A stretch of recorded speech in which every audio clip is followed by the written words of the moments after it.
Rastoder. Ça fait Rastoder. Alors lui, je connais pas. Vous le connaissez? Non plus. Non plus. Eh ben ça tombe bien. C'est pas lui. Bah non, c'est un journaliste automobile dans Turbo sur M6. Vous êtes le premier à passer à l'orange. Oh là là là là là là là là. Et ça peut sentir le pâté cornichon. Émilien. Le fort de Lonsin. C'est près de Liège, en Belgique. Le fort de Lonsin. Oh là là. La ligne Hindenburg, construite par les Allemands, elle va de Lens à Soissons. Alors là, c'est quand même hyper délicat. C'est une question d'histoire. Et Paul, à l'époque, qui était aussi spécialiste là-dedans, était tombé sur une question d'histoire. On est d'accord? C'est pas parce que c'est des domaines qu'on apprécie particulièrement qu'on sait tout dedans. Donc voilà. Eh bien, preuve en est, voilà. Mesdames, mesdemoiselles et messieurs, Émilien passe au rouge. Ah. Émilien est passé au rouge. Bravo quand même pour ce parcours extraordinaire. Mais aujourd'hui, le destin est là.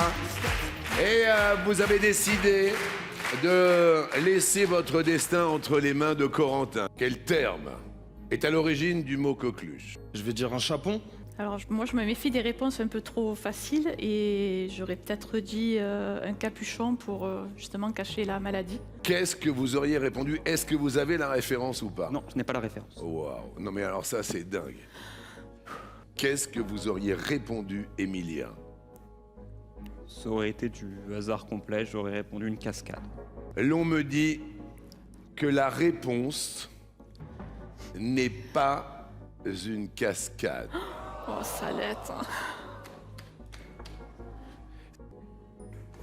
L'origine du mot coqueluche est le capuchon. Il est désolé, Émilien. Il s'excuse auprès de Corentin. Mais si toutefois, Émilien, vous aviez choisi Véronique, vous n'étiez plus avec nous. On peut applaudir Corentin, Véronique qui avait la bonne réponse. Et Émilien qui reste maître de midi.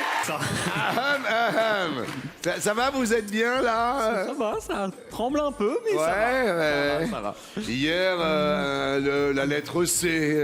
Oui, le comme Corentin, le chapeau, la coqueluche, la chance. Il est là, Corentin, aujourd'hui? Ouais, il est là, regardez, il est tout là-haut. Et Corentin a failli, bien évidemment, faire sentir le vent. Merci encore, Corentin, c'était un plaisir de vous avoir. Merci à vous. Et puis il y avait Véro qui, si toutefois vous l'aviez désigné, ça aurait été terminé. Oui, c'est dans ces moments-là qu'on se dit que ça tient vraiment pas à grand-chose, que c'est une petite décision, que c'est des moments de chance, et on se rend compte à quel point la place est fragile. Ouais, non mais c'est ça, hein, c'est fou. Moi, je vous voyais partir.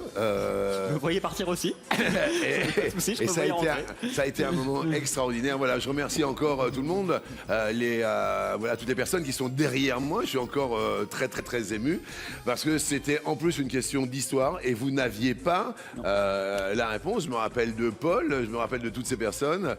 Pierre-Marie aussi qui connaissait bien les réponses. Hein. Un maître de midi, voilà, il y a une quinzaine d'années maintenant, et à chaque fois, eh ben, comme vous le dites, c'est tellement fragile tout cela.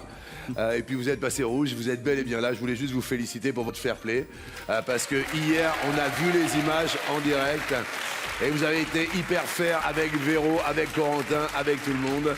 C'est ça qui fait le sel des 12 coups de...